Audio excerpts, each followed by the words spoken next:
Hello to all Persian Odyssey viewers, high knowledge seekers.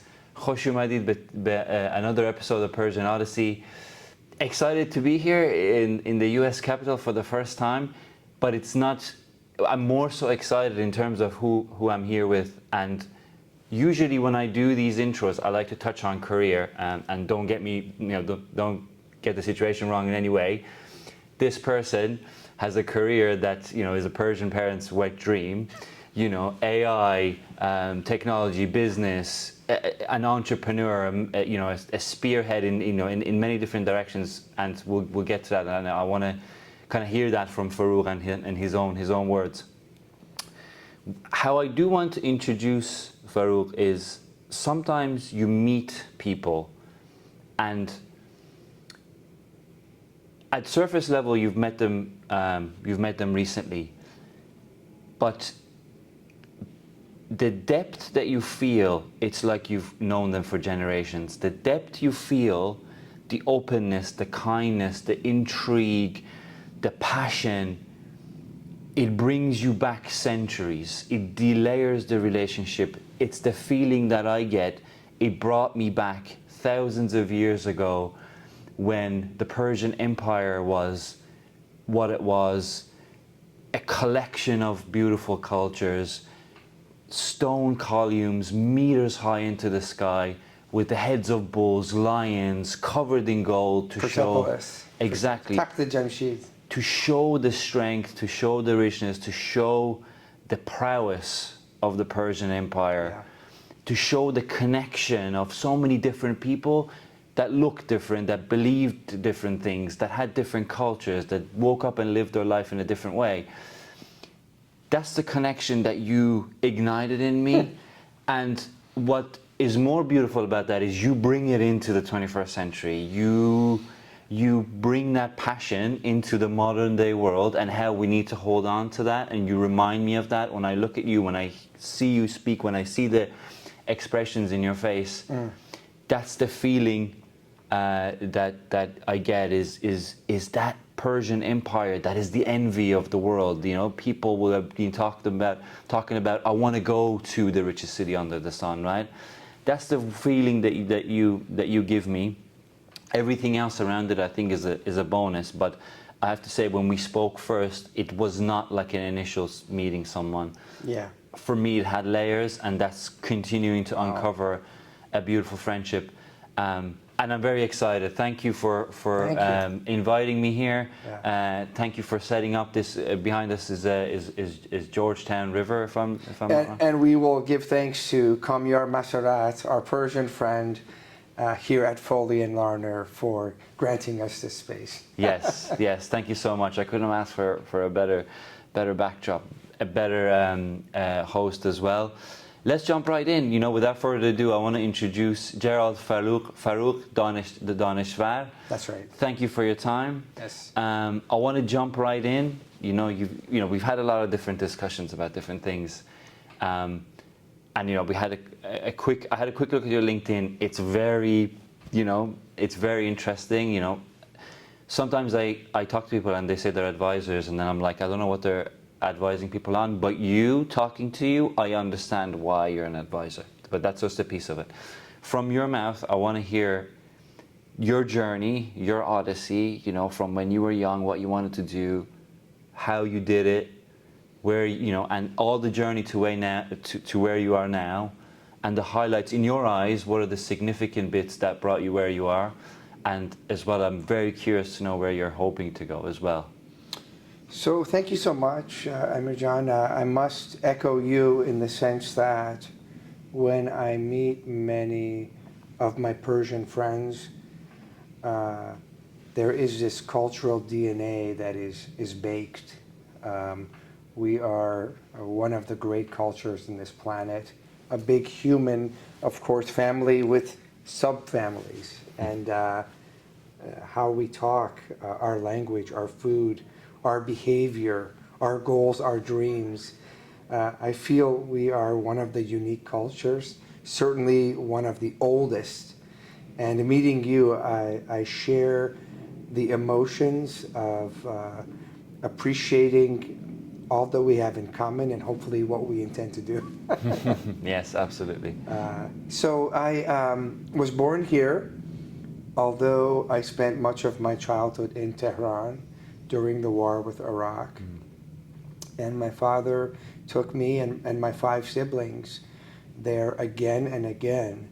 So many of my best memories are from Iran, specifically family, friends, food, poetry, caviar from the Caspian Sea, FARROKH, all the stuff that you and I talk about, and the sense, the flavors, and deep traditions that we took with us and we still have here.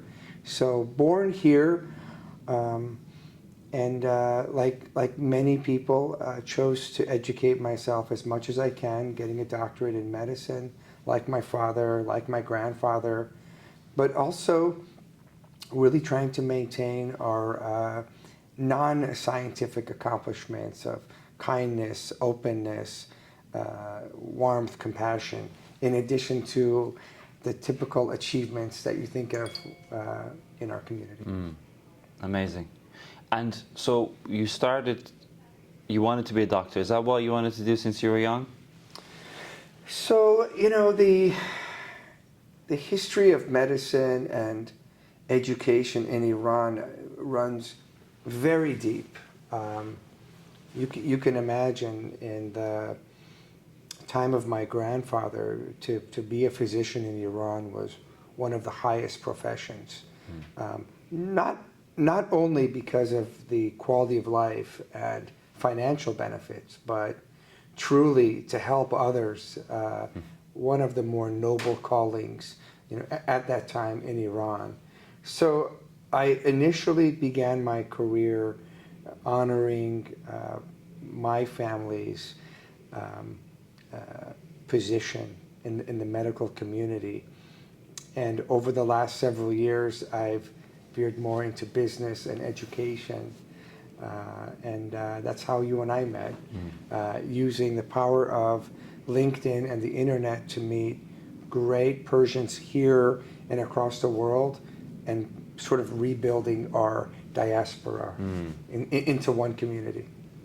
I love that. I love that, and that's a feeling that you give me and it's a feeling that I had in me, but I never actually like expressed it outwards. Is like that we need to.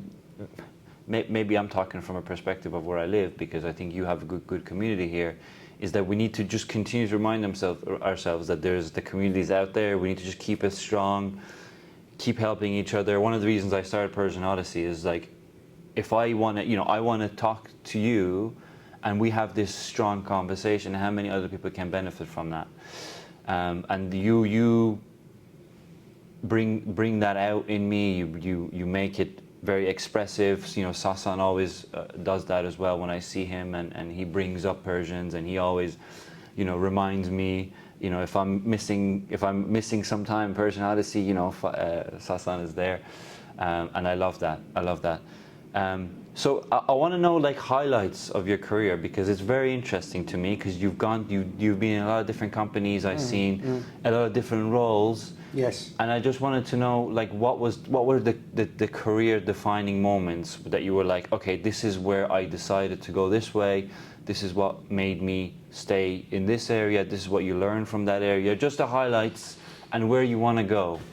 So to answer your question, I think that ironically, growing up in a family where being a physician was strongly encouraged, to say the least, I lived in a household where my father was very creative and created over 30 patents. So he was solving problems in society from a young age. Ironically, my younger brother now is an intellectual property attorney and has a PhD in engineering. So super smart engineer minds that run in our family. My skill set is not engineering. I'm more soft skill over hard skill. But nonetheless, I have seen Persians around the world gravitate towards being the best, solving problems with fresh ideas, fresh technology, and that kind of thinking is not always encouraged when you're an employee. And we've had this discussion that I have Chinese friends who tell me that us Persians are disproportionately high as CEOs over other cultures, and that is disproportionate to our population. So there are genetic and cultural legacies that live on to this day. And I believe that my first defining moment was when I walked past a plasma manufacturing laboratory. They call them laboratories, where people sit in chairs and donate their blood and have it washed and centrifuged and spun, and they create this plasma, this golden liquid that they sell for a lot of money. And I said, wow, this is using the body as a factory. Okay. So at that moment, the excitement of business ran through me like a fever. That in the business community, the sky is the limit. And that is not typical for doctor, lawyer, engineer. Those are good lives, comfortable lives, noble professions. But once you have that taste of doing something truly exciting, even dangerous, I think you're hooked. And I have gone on to step by step increase my network with the craziest, most intense, most Persian people whom I befriend, I work with, I support, and that community took years to build. But once it's built, those gardens keep on growing fruit year after year. And that is the reward of growing a garden of friends. That's amazing. Yeah, we have that in common, because obviously I was going a path of becoming a pilot, and then once I had a taste of business, and I think more of, I love winning. I think I can sense that from you. You like winning as well. Sure. But more than anything, business brought about, when I thought about the goal, where I want to be, there was one clear choice. That person that I imagined myself to be, the learning, let's say financially, let's say around, I want to be around the other types of people. Only one path was going to bring me there, and that was the business side of it. I spoke with the friend Mahdi in Toronto, who I give credit to introducing me to this book, The Infinite Game by Simon Sinek. I believe that's what both of us are referring to. In business, there's no limits. If you create a good problem to a solution and keep on maintaining that advantage, you're going to have a long life in solving that specific problem, whether it's energy or medicine or biotechnology. A deep understanding of problems and solutions, and that dedication is championed by only a few cultures in this world. We all understand Japanese manufacturing, German engineering, certainly American dominance in technology, and I venture our Persian family does it quite well to understand how to do difficult things, which at times need intense passion or intense technical or technological ability. Hence, countries like Iran that strive to have a nuclear weapon, if not but for pride, let alone attacking anyone, but this idea of we should also do it, which I recently read about from our last Shah, who was obsessed with having that technology. What do you think is like the trait that makes you successful in business? Like, you know, there's obviously we have gravitated towards it. What are the traits that do you think will make you successful? You know, obviously as a very successful person in that field, what traits, and if someone watching doesn't have those traits, can it be learned? And how do you learn it? So I'm glad you said traits, plural. It's not one trait. No way. The traits that make me successful in business begin with trust. Business moves at the speed of trust. If you don't trust someone, you may not be able to work with them. Once there is trust, I believe that humans have different personalities, we have different natures, your left brain, right brain, warm, cold, broad versus specific. I think that the art is as important as the science. There are plenty of successful salespeople who are not the tallest or prettiest, for example. They don't have those genetic gifts. But once you're around them, as you and I talked about, it's farsh furushi. You're selling a Persian rug. And that is the art of persuasion. And I believe that I have learned from our own culture. That is a skill that is as deadly as an assassin. The art of negotiating and understanding a word that you and I talked about, value. What is the value of a Persian rug? They sell for higher amounts in Iran than they do outside of the world, which is very fascinating because of the intense pride in that part of our culture. So if you're selling a rug that has no fixed cost, you have to size up your customer, understand their needs and their preferences, and cater to what they want. That is sales. And you and I have approached it in our own careers in a way that's very similar. Learning who your customer is, having a comfort level of making them trust you, and that it's not all about your win.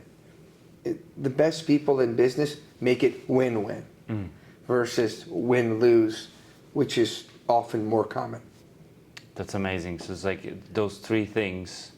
And it's interesting because not a lot of people, you're very rare in the sense to bring trust first. Because like essentially you're saying you got to be a decent human being first and foremost, you know, because people, not only you want to do business with people that are trustworthy, are good people, but also other people will want to do business with people that are trustworthy. And that's like... If you think about it, you can fool anyone once, but to work with someone second, third, fourth, fifth, 100th time, if you start off in a way where they want to work with you and they trust you, at that point it is no different than going to see a doctor and wanting to trust a doctor that they're actually looking out for you. Business is no different.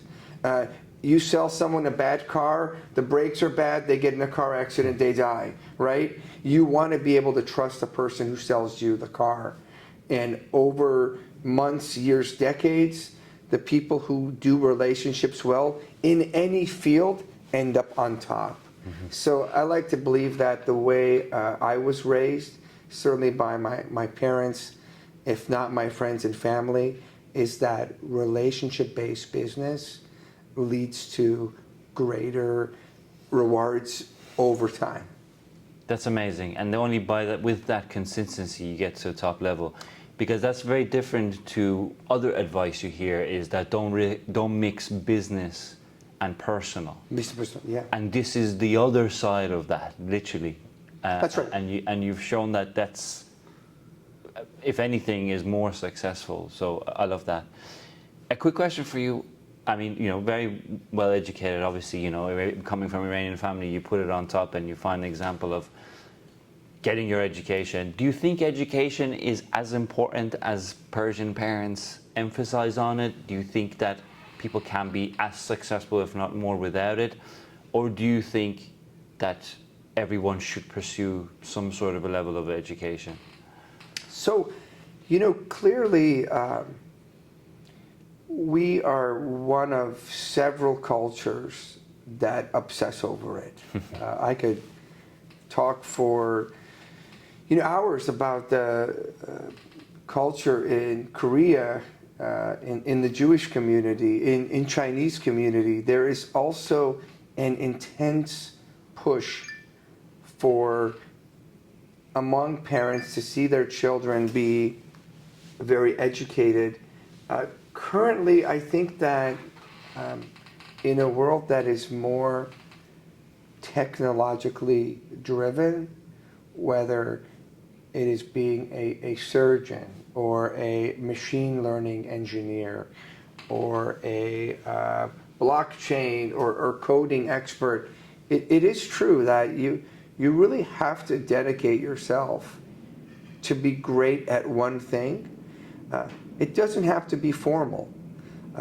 There are friends of mine, Persians, non-Persians, who have developed a skill set that allows them to bring value to others. Usually, we do that in the context of education, but not exclusively. You will see people in business in particular who do not have a formal education, but whom still learn. Whether it's hands-on learning or internet, they have taught themselves in a way that is better than a college professor. So you're saying it can be done, it just requires a higher level of focus. That's right. Than if you were to kind of be forced into it, because not forced into it, but you're in more of a controlled environment, I guess, if you're... Take for example, some of our famous Persians in Northern California, Pejman Nojad, the Amidi brothers, world famous, successful investors. Shervin Pishavar, correct, who I'm going to see in a few days here in Washington. All three of these groups, the Amidi brothers, Pejman and Shervin, in their early days, sold rugs or drove taxi cabs. Think about it. And yet now they have invested and helped create modern companies that we all know of, whether it's Dropbox or Twitter. For example, companies like this, and these are people who in many ways did not have formal education, or their career had nothing to do with their formal education.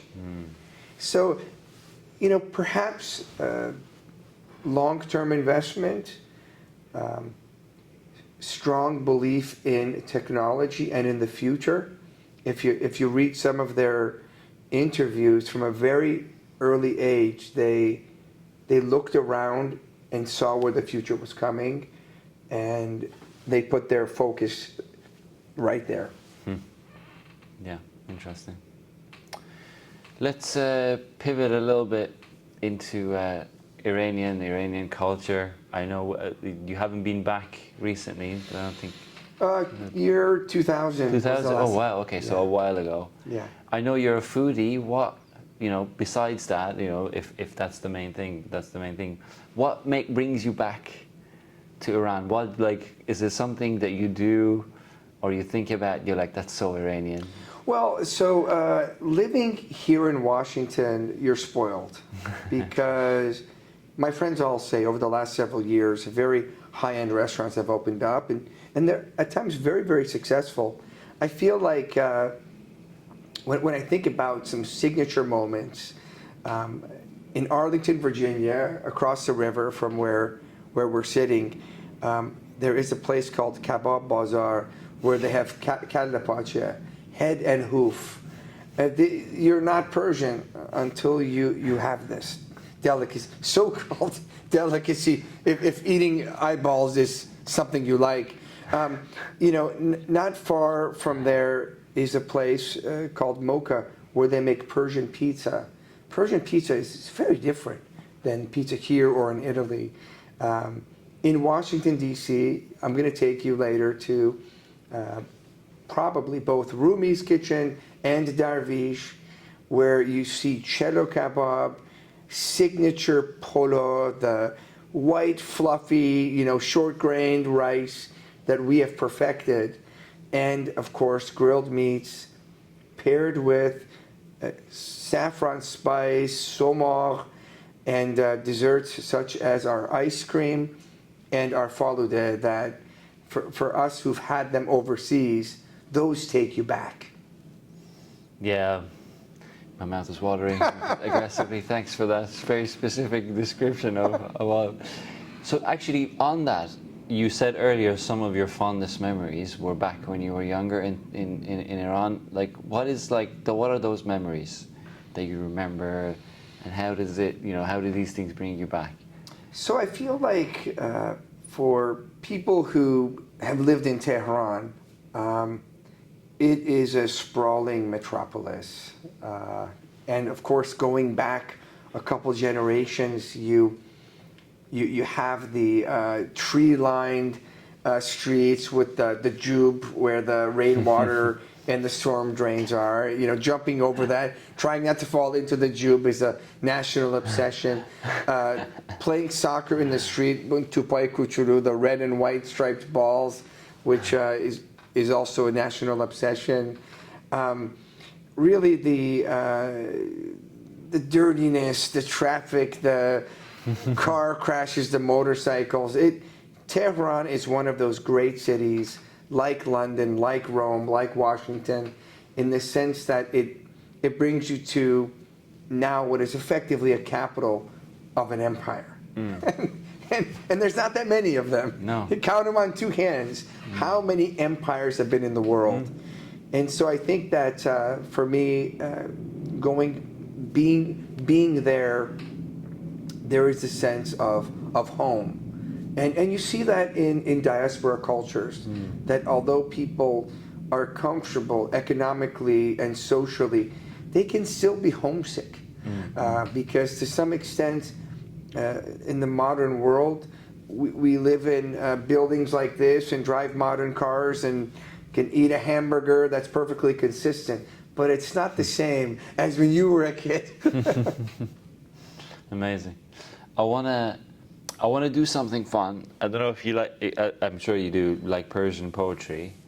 So I've picked out a few lines from famous poets. Probably mainly Rumi, because that's my favorite one. And I want to tell you the line, and I want you to tell me what it means. Okay. To you. Okay. So here's the first one.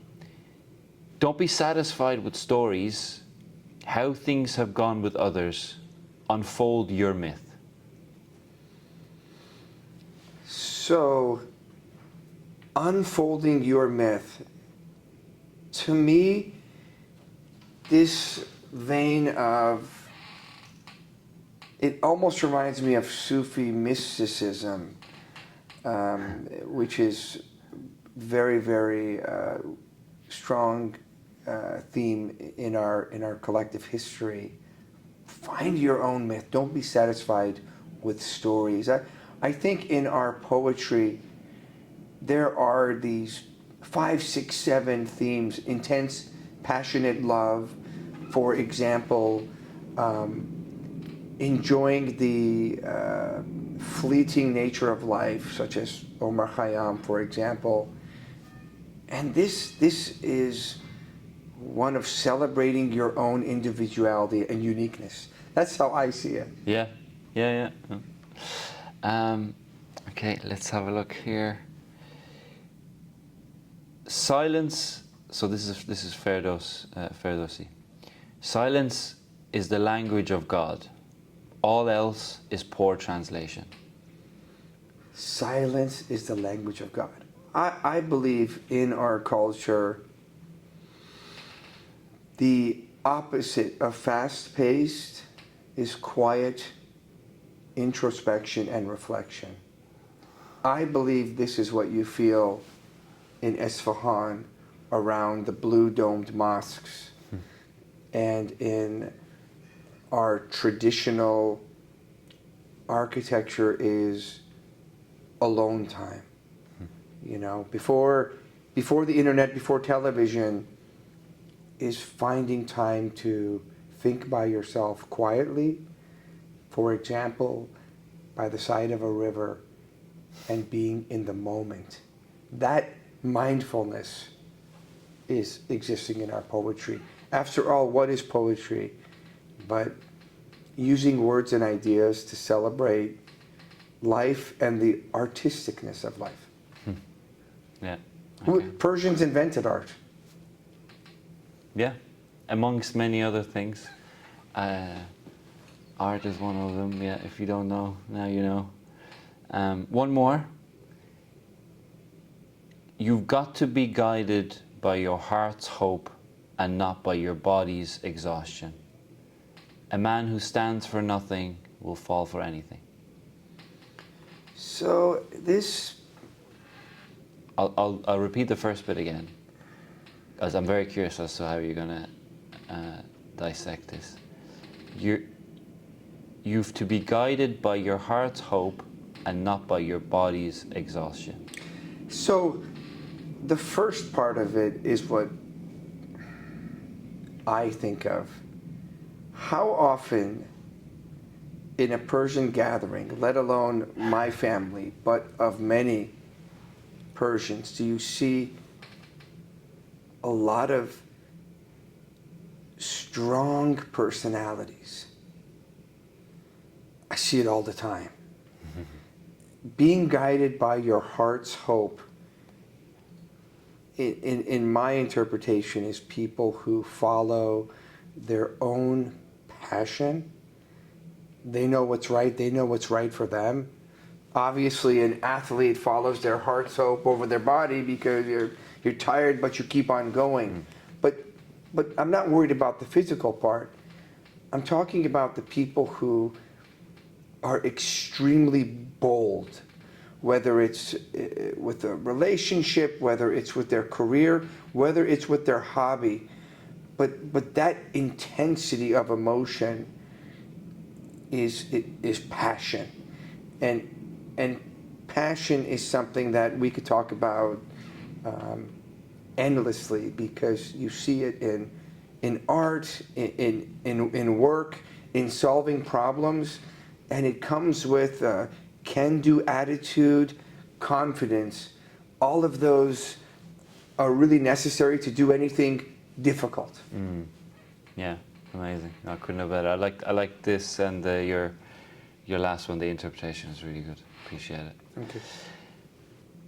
You described the Persian culture in a very interesting way to me a few times. You know, you said, you know, it's a combination of few things. What does it mean? You know, what sets Iranians, us, apart from other cultures? What is it a marriage of that's so different, even if you compare it to, let's say, Japanese culture? You've described it really interesting. I want to hear that. Without acting like a historian or an intellectual, I can just talk about what I've seen. And at times I think the diaspora changes people or concentrates people. You know, sometimes the happy and the lazy are quite fine staying where they are. And you see the risk takers and the bold people go, for example, here to the United States, because no country is perfect, right? No government is perfect. But I think that with my own eyes, I have seen a unique blend of ambition and closeness, of a crazy intensity to be the best, mixed with an artistic side of visual art, poetry, kindness, and a lot of the softer human qualities. So among my friends, I always talk about the dichotomy. And again, there's plenty of cultures from which you can see both aspects. But when I look in the mirror, I see a culture that has gone to space and throws up satellites and astronauts, builds cars and drones and artificial intelligence companies, but also eats the same food, reads the same poetry as has existed for thousands of years. So the old and the new at the same time, which is a paradox. It's amazing. And you talk about that boldness, right? And I'm thinking, like, people are not always that bold, right? You have people that are, especially like newly arriving Iranians to the Western world. You know, you're young, you're not speaking the language, you feel like a bit of an outsider. You have that passion, that fire is there, but you don't have the boldness because you're still trying to gel into a new culture. How would you say someone can go about that? You know, for me, is a big thing is belief. You know, believe you can do something, you know, set small goals, you achieve them. Confidence is like a, you know, to me, and you know, I'm very curious what you think, confidence is very much a fake it till you make it thing, but you got to make it for the confidence to continue, right? You got to make it. Those results need to boost that confidence, otherwise the foundation's false. It's these are really great topics. You know, if you think about the root, my root of an answer to this problem is that we don't exist by ourselves. One person has two hands. If you have a appreciation of our close culture, where you have siblings, you have parents, grandparents, friends, cousins, etc., it is that nurturing community that is behind most of our successes. Yes, we have very strong individuals that do great things, but I don't believe that those are isolated examples, from Olympic athletes to CEOs to mathematicians, you know, all of the graduates of Sharif University and Sampad High School, these ultra bright people who beat that concours exam, which thankfully I didn't have to take. I believe there is collective confidence in our own abilities going back hundreds, thousands of years, that we're going to figure it out.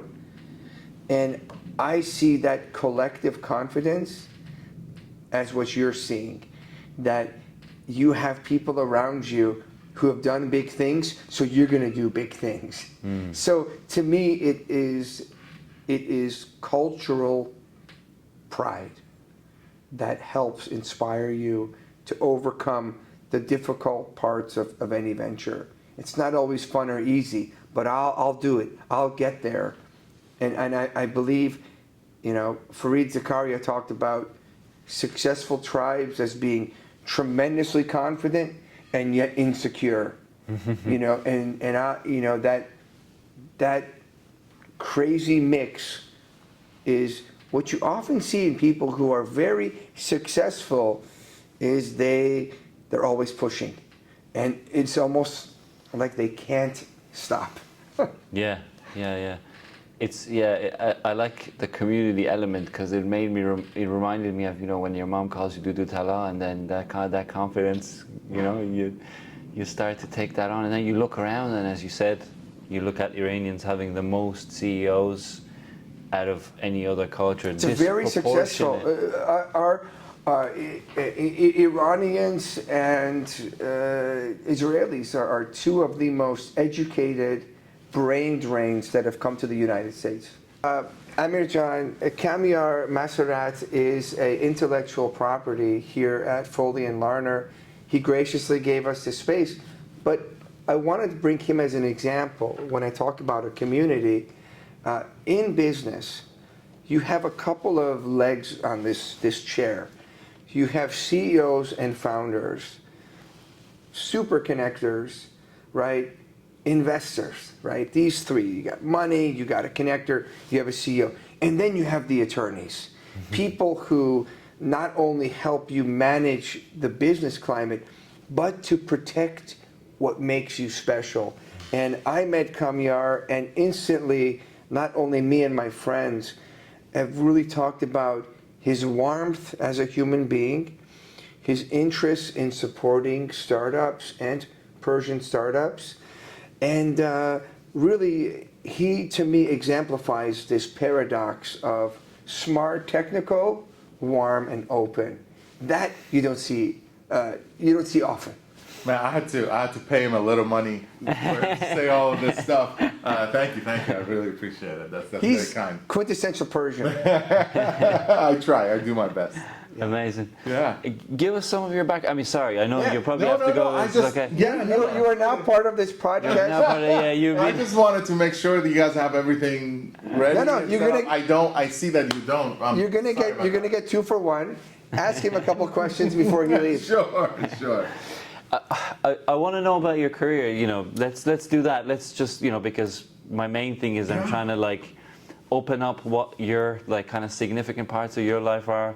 I can learn from it. Other young people can learn from it. Sure. So I am, as FARROKH mentioned, I'm an intellectual property attorney. I've been practicing for about 10 years. So I started out as an engineer. Because in the Iranian community, you either become an engineer, doctor, or a failure. Yeah. Right? So I started out as an engineer. I actually practiced for about 4 or 5 years-ish. And went to law school at night while I was still practicing engineering. So after law school, I got recruited by IBM. And they gave me a couple of choices. They said you can either work on chip design, which is, you know, the conventional chips, or you can join this new group that we have. This is in 2014. And it's called Watson, and it's the supercomputer, and we're doing AI. We're just going to research that. I picked AI because I was more interested in something that I did not know about. Back then it was a lot easier because they actually taught us. Because in my undergrad we never had AI classes. So I got involved in 2014 at IBM. A couple of years later, I got recruited by a private firm here, straight out of IBM. So I've been doing AI work for 10 years, since 2014, almost 11 years. Wow. I've been involved in protecting computer-implemented innovations, particularly in the AI space. Now that's pure AI. So as in you came up with a new way of training, a new paradigm of training the AI model that is more efficient, for example. Just purely an AI invention. And by training, you mean is that the data that you're feeding the system? Correct. Got it. Now that is saturated now, obviously. But 10 years ago, people could come up. Many people are still coming up with these things, but fewer and fewer inventions I've seen. What I see now is a lot of applications of AI in different fields. For example, the health tech or tech health, however you want to characterize it. There was a period of time that most of the applications that I worked on just happened to be in the financial industry. A lot of hedge funds, a lot of banks, a lot of insurance companies. They found out, hey, we can apply this new technology to our business and create some efficiencies. Well, the next step is, well, how do we protect this from our competitors? Because we spend a lot of money on R&D. How do we actually make sure no one else copies this? And that's where we come in. We create various, let's say, posts and fences around your intellectual property that keeps everybody out, allows you to actually, allows you freedom to operate, freedom to practice what you have spent time and resources on and developed as an intellectual property. The other thing is sometimes and this is true for a lot of startups, this can be an independent stream of financial instrument.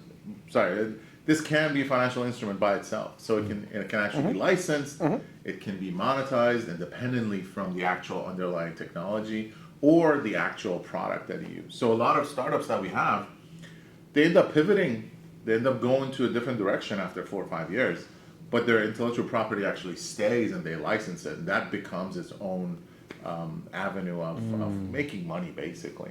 Interesting. So I help innovators. I help connect. I get connected with innovators through people like FARROKH, and we help them protect it in the beginning. We help them monetize it, whichever really way they want us to help utilize their intellectual property.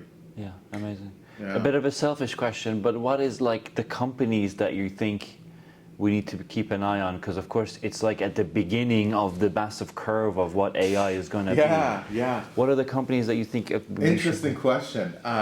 So I wouldn't say this is the beginning.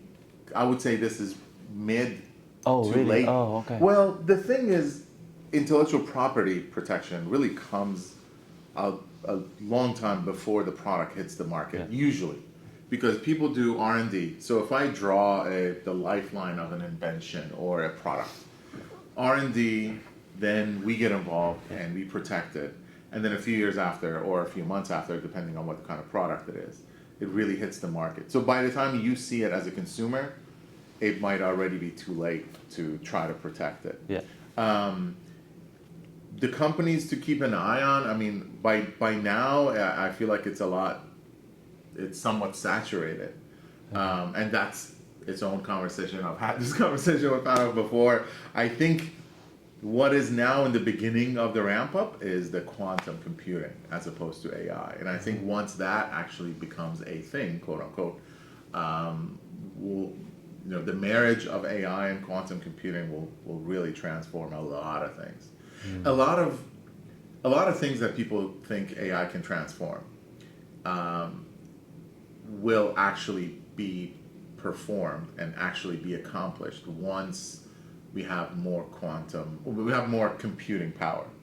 That's available through various avenues. One of them is quantum computing. And that gives it enough more processing power so they can So you have can more run it. data. Yeah, right.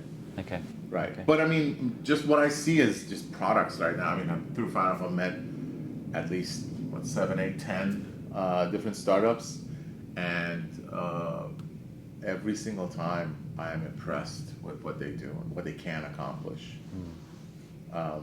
So basically, to answer your question, is anything this guy touches turns to gold. Gold. You should keep track of all And, that. and I think our friendship and our professional relationship, to me, signifies what people do in San Francisco, where we both have friends, and my brother lives there. Is you can really support each other, not only for your own benefit, but for a community benefit.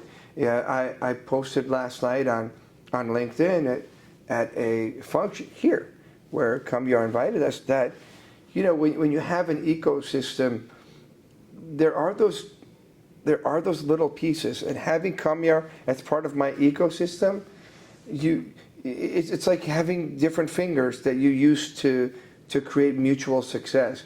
That is something that I admire about our culture, is that of course you work with everyone, but it's so nice to just pick up the phone and say, hey Kamyar, let's go to Darvish and have all of that. And I think that is our way, my way of maintaining our culture and our strong ties that create a lot of mutual success.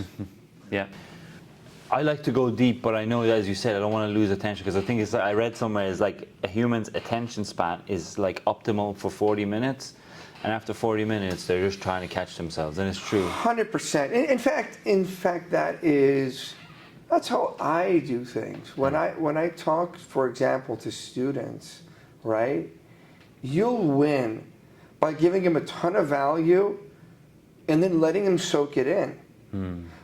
How many words from a 500-page book are you going to remember versus 5 concepts? Yeah. Or 1 concept? Yeah. The book that a Persian friend recommended, The Infinite Game, talks about how in certain problems or sectors, there's no limits, right? Or there's, smaller limits. when you work as an employee and you're doing your job, it's a limited role. When you're the founder of a company and you're trying to solve a problem, at times the limits are the ones that you set. Whether you're selling bottled water or a Persian carpet, or whether you're a restaurant. Once you're successful enough, here in Washington there is a fast food Persian chain called Moby Dick. They used to have one location, they have now 30 locations. It's amazing. But, you know, if you can consistently create value for people, then you can grow exponentially. And that's, few things like business exist where you can bring a lot of value as long as you understand people's needs and you can execute. Yeah, you have a strategy to meet that need. Yeah. That's yeah, right. Yeah. What I try to tell my sister is the things, because sometimes, you know, I'm trying to give her advice. She's like, you know, she doesn't want to listen. But I'm like, what the advice that I can really tell you, that I can confidently give you, is the mistakes I've learned, so you don't learn them. Right? It's like 100% bulletproof concept. If you listen to the mistakes I've made and not make those mistakes, you don't have to do it. You don't have to go that route. Is there anything that you learned from in life that you know, was a lesson for you, or you know? Well, I think it's just interesting. I think that you know, being interviewed makes you look back with a certain view, and my life changed dramatically in my 30s. When you grow up in a Persian family, traditionally, if you're a traditional family, there's ways that things are done. And I believe that for thousands of years, these rules applied. You know, be the best, be educated, study hard, right? You know, take care of your parents, be nice to your grandparents. These habits have existed for a long, long period of time. But I think that in the modern world, where in our lifetime things have changed. You know, cell phones were not a thing when I was very young. Internet didn't exist when I was young. In times of transition, in technological revolutions, whether it was use of fire or the invention of the wheel, the factory in England, the computer, the cell phone, artificial intelligence. As you've looked through these 5 or 6 technological revolutions, successful cultures have kept their good traditions and modernized. And you saw this with Iran in the last 50, 100 years, where the culture was the same, but the desire to have American fighter jets, the desire to nationalize oil, fossil fuel, their search for nuclear technology, right, is this sort of two-handed approach of you maintain the good, but you also adapt. They almost are a paradox, because when you adapt, you're changing something, right? I think that in my 30s, I went from someone that was more solitary, obedient, the world is a safe place paradigm, to the world is a dangerous place, you better have powerful friends, and you have to master fear and risk. And in business, if you can understand to be fearless, to take calculated risks, and to keep learning, you're going to dominate. So that was my big transition, was to go from a physician viewpoint to that of a business viewpoint, where, you know, you face new problems every day. If you can handle them, you survive. and the last man or woman standing wins. Business is very much a combat of ideas, a combat of execution, and I like fighting in that war. Amazing lessons that I need to be a bit more, because I was the same. I'm a little bit risk averse, a little bit naive to the environment. It's a constant journey in one's life. It's from safety and stability to endless growth, risk, and learning to handle fear. When my parents came over from Iran in the 1970s, you're leaving their family. You're going to somewhere where you don't speak the language, you're not native. In many ways, you and I, we're just part of that diaspora. Families that are looking to create the best situation for their kids and adapting to a changing world. What does happiness look like in your world? For you, what do you believe is the optimal happiness for FARROKH? I think that happiness is relative. For many of us, you go from step to step and you're happy for a while and then you want to go back up. So for many of us, happiness is a journey. It's doing your best, having a good community, and learning to solve problems. There's a lot of them in this planet. So I believe what I have read is happiness is not the absence of problems. It's learning to solve them. So if you start to get good at being healthy and having a good network and growing professionally and having great relationships, you can be very happy even though you're always solving problems. So basically to you is a bit of a balance of all the different dimensions of life. Is having a balance in each of those, that's really happiness to you.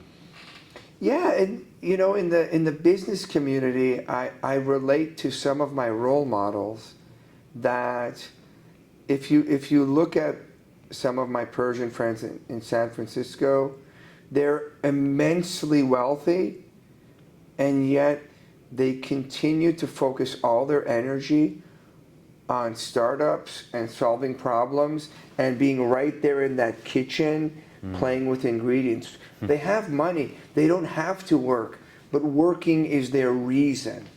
And I believe that is a good way to live. It's to not just accumulate things, but to continue to make yourself the absolute best and serve the community and the world around you. Amazing. FARROKH, thank you so much for your time today, for organizing this and really passing down your knowledge. Like I said to you before, and like I said at the beginning, to me, you're a true inspiration. Thank you. Of what the future, what the people that will carry the torch for the future of the culture. Well, we will be carrying that torch when we have cello kebab in about 20 minutes. The torch is going to be in my stomach more so. But no, I really appreciate you. I really appreciate your advice. I really appreciate your enthusiasm to reach out, and appreciate the time for this. I would love to do a second one. But I just hope, as I said to you before, I can take that torch and carry it on and keep going, keep spreading knowledge, learning myself in the process, and hoping that, what Persian Odyssey can do is just continue to give that to people that need it. But no, I really appreciate you, and thank you again for doing this. Thank you. Thank you, FARROKH. You're welcome.